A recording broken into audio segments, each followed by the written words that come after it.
والصلاة والسلام على سيد الأنبياء والمرسلين وعلى أهل بيته الطيبين الطاهرين المعصومين واللعنة الدائمة على أعدائهم أجمعين من يوم عداوتهم إلى قيام يوم الدين. أما بعد فقد قال الله تعالى في القرآن الحكيم وهو أصدق القائلين: أعوذ بالله من الشيطان الرجيم. بسم الله الرحمن الرحيم. وكأي من نبي قاتل معه ربيون كثير فما وهنوا لما أصابهم في سبيل الله وما ضعفوا وما استكانوا والله يحب الصابرين. صدق اللہ العلی العظیم. صلوات پڑھیں محمد وآل محمد.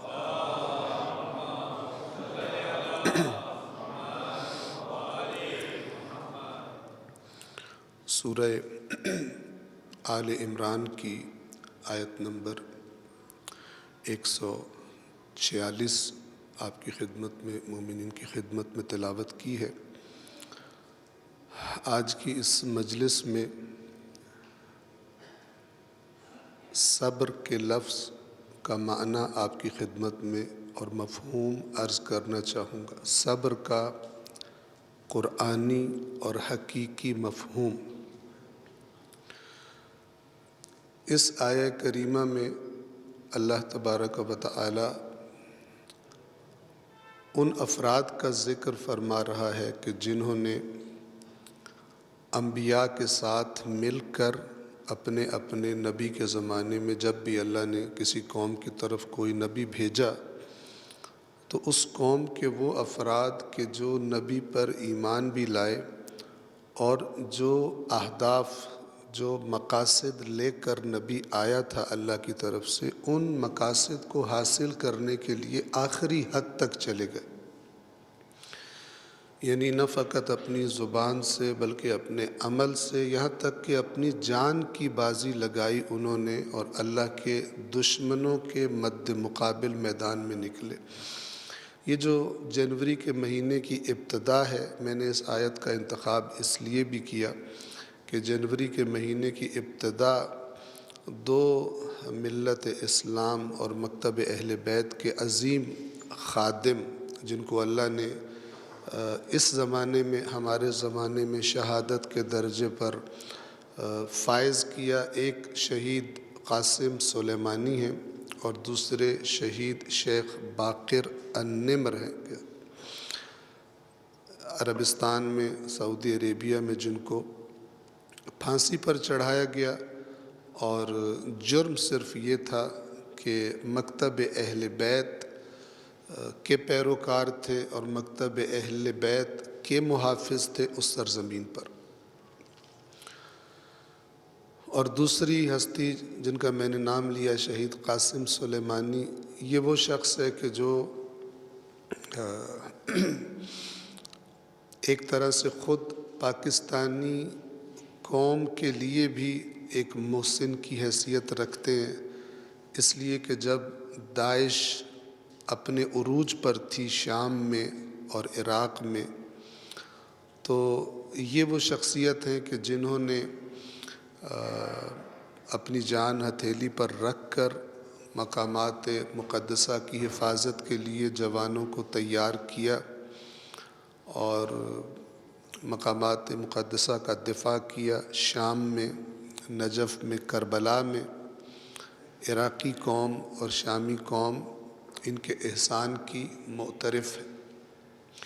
اور جب کوئی انسان اپنی جان سے گزر جاتا ہے، اللہ کے راستے میں اپنا سب کچھ قربان کرنے کے لیے تیار ہو جاتا ہے، تو پھر خداوند عالم کے جو سب سے بڑا کریم ہے، اقرأ وربک الاکرم، پڑھ اور تیرا رب سب سے بڑا کریم ہے. تو اس کو پھر ایسے افراد کے لیے شہادت کی موت سے کمتر درجہ قبول نہیں ہوتا۔ تو ان کو اللہ نے اس عظیم درجے پر فائز کیا۔ یہ جو آیت آپ کے سامنے پڑھی، یہ بھی ایسے ہی افراد کے بارے میں کہ جب بھی کوئی شیطان یا شیطانی قوت حملہ آور ہوتی ہے حق پر،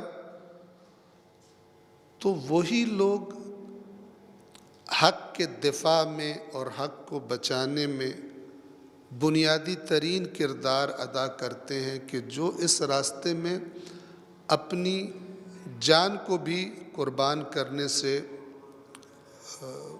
شک اور تردید کا شکار نہ ہو۔ عام طور پر ابھی میں ایک تقریر کسی کی سن رہا تھا، تو وہ فرما رہے تھے کہ اب صبر سیکھنے کا ٹائم نہیں ہے، بلکہ اب عملی قدم اٹھانے کا ٹائم ہے۔ اب ہمیں صبر کی تلقین نہ کریں۔ اچھی طرح توجہ فرمائیے، یہ جو کہہ رہے ہیں کہ ہمیں صبر کی تلقین نہ کریں، ان کے ذہن میں صبر کا صحیح مفہوم ہے ہی نہیں۔ ہم لوگ صبر کسے سمجھتے ہیں کہ جہاں اپنے حق کے لیے اٹھ کر کھڑا ہونا ہو، وہاں اگر کوئی بیٹھ جائے تو ہم اسے اس کا صبر سمجھتے ہیں۔ یہ باطل ہے۔ صبر کا لفظ اللہ نے اپنی کتاب میں استعمال کیا ہے ڈٹ جانے والوں کے لیے، نہ کہ چپ کر کے اور بزدلی سے بیٹھ جانے والوں کے لیے۔ یہ جو آیت میں نے آپ کے سامنے پڑھی، اس کے ترجمے کی طرف توجہ فرمائیے۔ اللہ تعالیٰ فرماتا ہے وَكَأَيٍّ مِّن نَبِيٍّ، کتنے ہی انبیاء ایسے گزرے ہیں۔ یہ بھی عرض کر دوں کہ یہ آیت نازل ہوئی ہے جنگ احد، غزوہ احد کے تناظر میں، کہ جب بعض مسلمانوں نے اللہ کے رسول صلی اللہ علیہ وآلہ وسلم کی ہدایات پر عمل نہ کیا اور اس کی وجہ سے بہت سارا نقصان ہوا، اور کچھ دیر کے لیے بہت سارے لوگوں نے میدان بھی خالی کر دیا۔ تو اس کے بعد اللہ نے سورہ آل عمران میں بہت ساری آیات ان کی تنبیہ کے لیے، ان کی اصلاح کے لیے اتاری، ان کی عبرت کے لیے اتاری۔ انہی میں سے ایک آیت یہ ہے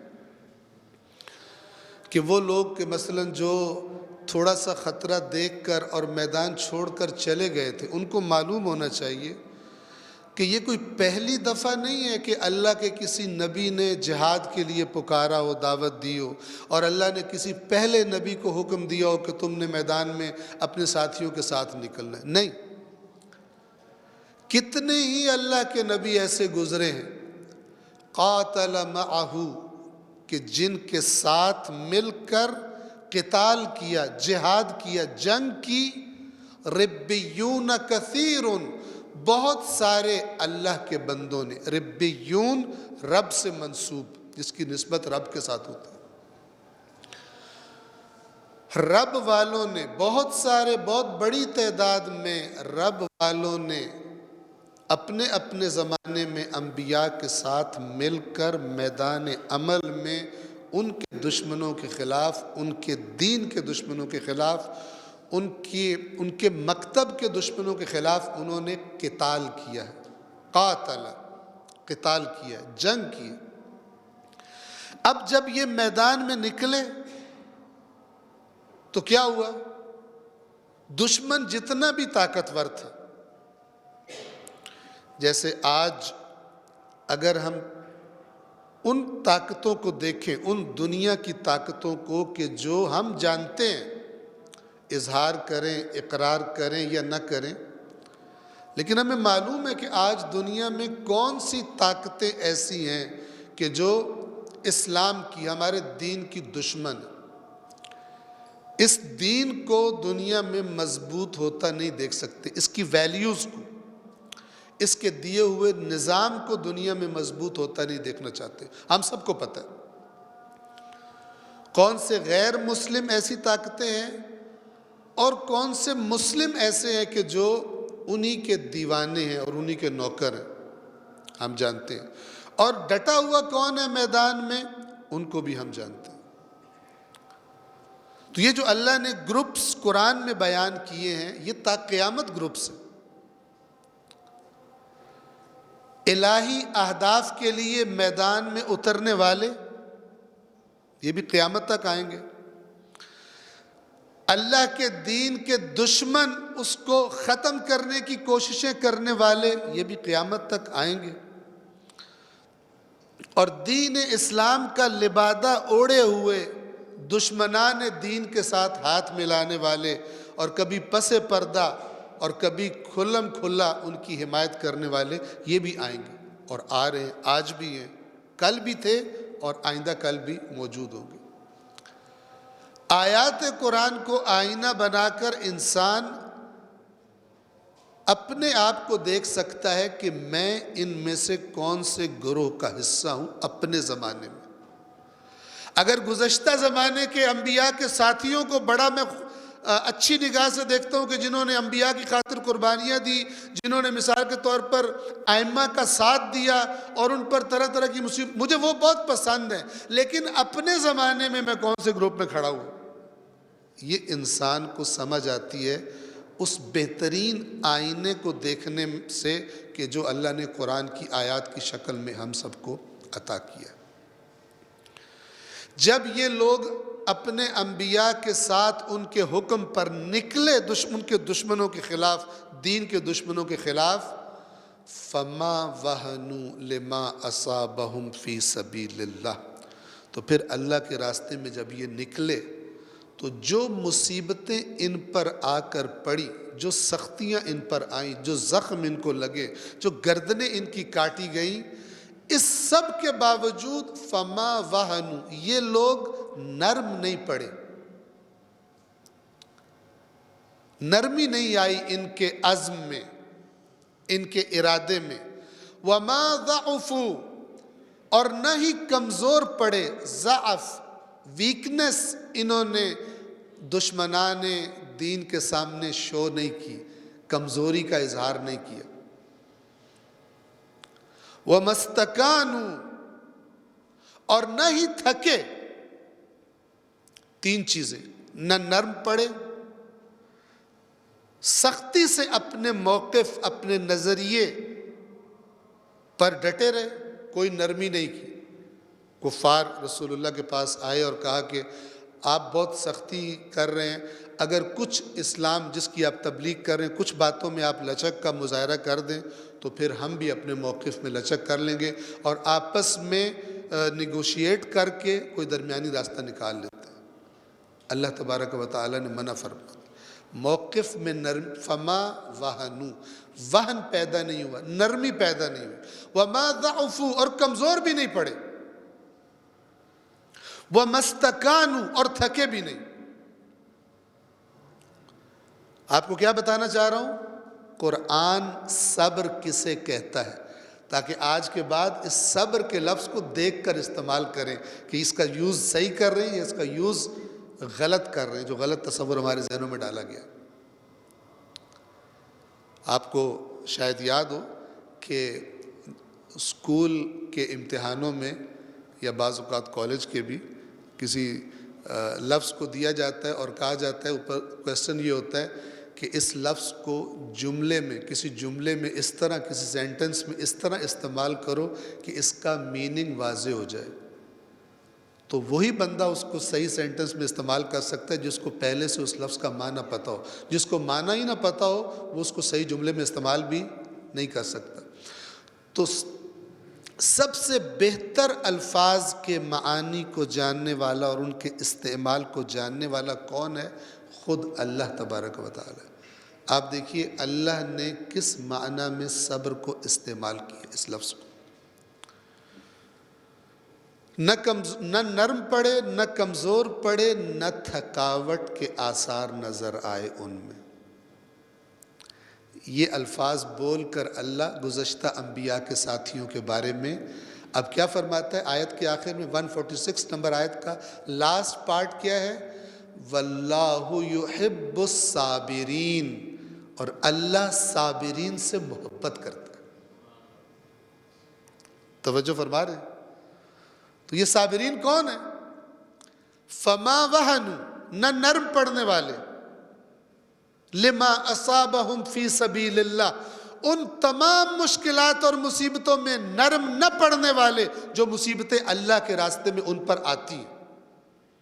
نہ کہ جب مصیبت آئے، جب تک مصیبت کے آثار نہیں ہیں، سختی کے آثار نہیں ہیں، باہر کھڑا ہوا ہے، جیسے ہی دیکھا کہ حالات تھوڑے بگڑ رہے ہیں فوراً دبک گیا جا کے گھر میں اور وہاں پہ جا کے صرف دعاؤں پہ زور رکھا۔ یہ لوگ نہیں ہیں۔ فما وہنوا لما اصابہم فی سبیل اللہ، جو خدا کے راستے میں ان پر مصیبت آئی نرم نہیں پڑے۔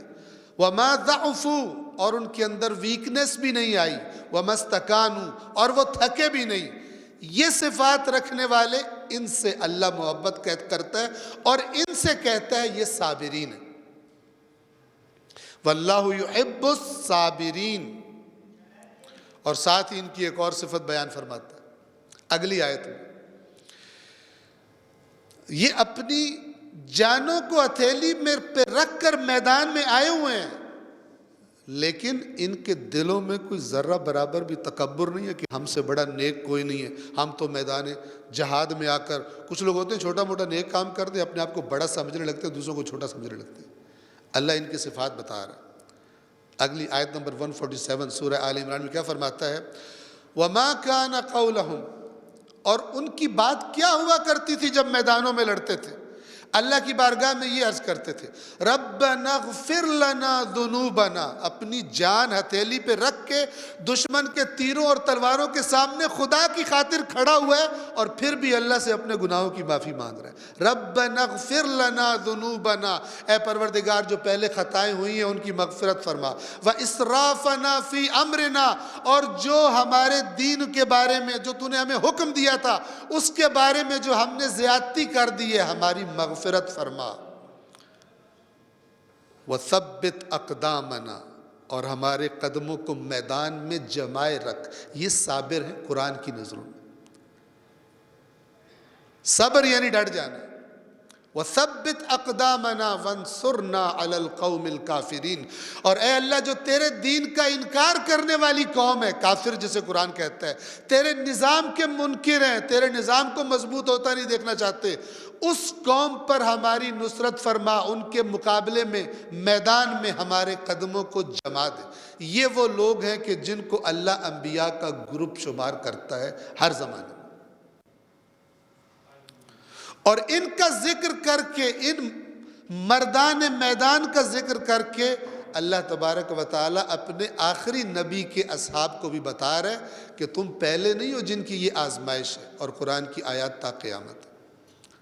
آج کے زمانے میں بھی وہ انگشت شمار افراد کہ جو میدانوں میں نظر آتے ہیں، دشمن کی طاقت سے ڈرے بغیر، دشمن کی ظاہری اس دنیاوی ہیبت سے ڈرے بغیر، اگرچہ تعداد میں کم ہیں، اگرچہ ان کے اتحادی کم ہیں، اگرچہ ان کے ساتھ دینے والے کم ہیں، لیکن اس کے باوجود فما وہنوا لما اصابہم فی سبیل اللہ وما ضعفوا وما استکانوا واللہ یحب الصابرین۔ ایک صلوات پڑھیے محمد وآل محمد۔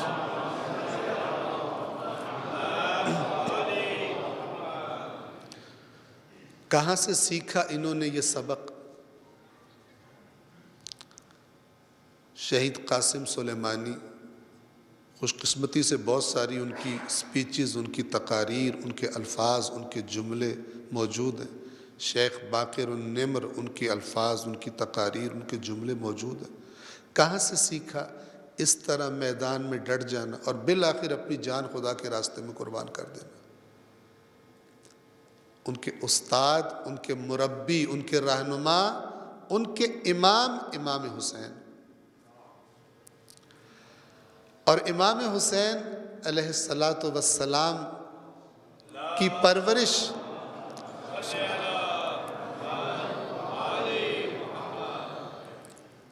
اور تربیت جس ذات نے کی ہے اس ذات اقدس کا نام جناب فاطمۃ الزہرا سلام اللہ علیہ۔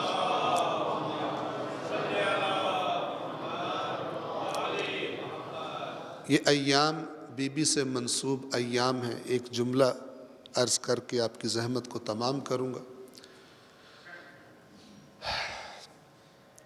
جب بی بی کے دنیا سے جانے کا وقت قریب آیا تو روایات کے مطابق اپنے دونوں شہزادوں کو بی بی ساتھ لے کر گئی ہیں اپنے بابا کی قبر پر۔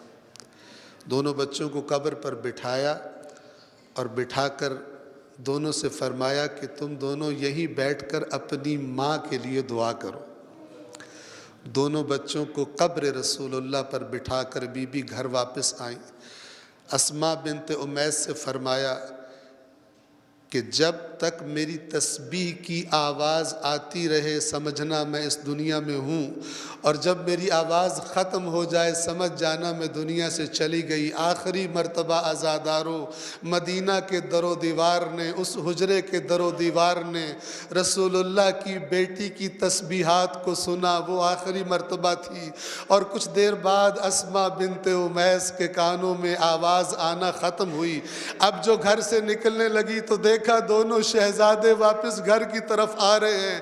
اسماء کچھ بتانے لگی، شہزادوں نے کہا ہمیں مت بتائیے، ابھی ابھی لوگ ہمیں آتے دیکھ کر کہہ رہے تھے فاطمہ کے یتیم آ رہے ہیں۔ الا لعنت اللہ علی القوم الظالمین وسیعلم الذین ظلموا ای منقلب ینقلبون۔ پروردگار اس قلیل سی عبادت کو اپنی بارگاہ میں قبول فرما۔ پروردگار بحق قرآن و اہل بیت و بحق بالخصوص بحق جناب سیدہ زہرا وہ تمام مرحومین جن کے ایصال ثواب کے لیے اس مجلس کا انعقاد کیا گیا، ان کی بخشش اور مغفرت فرما اور ان کے درجات کو بلند فرما۔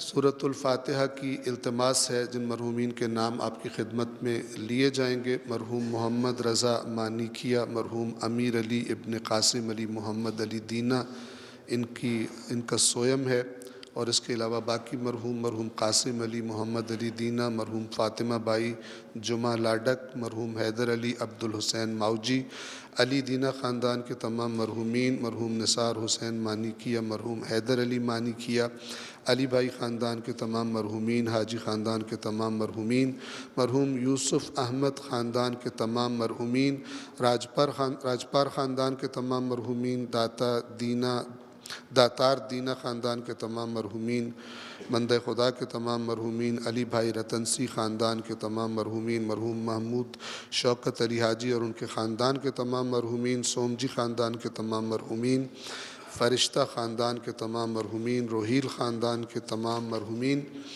مرحوم نظر علی اور ان کے خاندان کے تمام مرحومین، مرحومہ نور بانو رجب علی اور رجب علی روپانی خاندان کے تمام مرحومین، اور ان کے ساتھ ساتھ تمام مرحوم مومنین مومنات اور تمام مراجع عظام کے جو مرحوم ہو گئے، اور شہدائے ملت جعفریہ بالخصوص جو ابھی شہید کیا گیا، جن شہداء کو ظالمانہ انداز میں مچ کے سانحہ کے شہداء، اور ان کے ساتھ ساتھ آپ کی خدمت میں عرض کروں گا کہ شہید قاسم سلیمانی اور ان کے ساتھ ساتھ شہید باقر النمر 2 اور 3 جنوری ان کی شہادت کے ایام ہیں، اور آخری نام 1 جنوری کو ایک عظیم الشان شخصیت، ایک عظیم عالم، ایک عظیم خدمت گزار مکتب اہل بیت آیت اللہ محمد تقی مصباح یزدی، ان کا انتقال ہوا ہے۔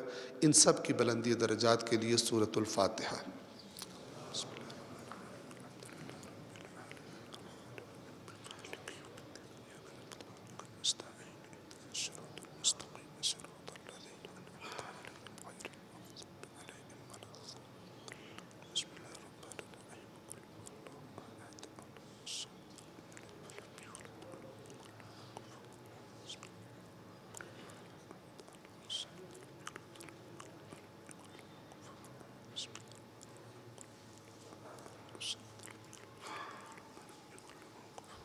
بر محمد و آل محمد صلوات۔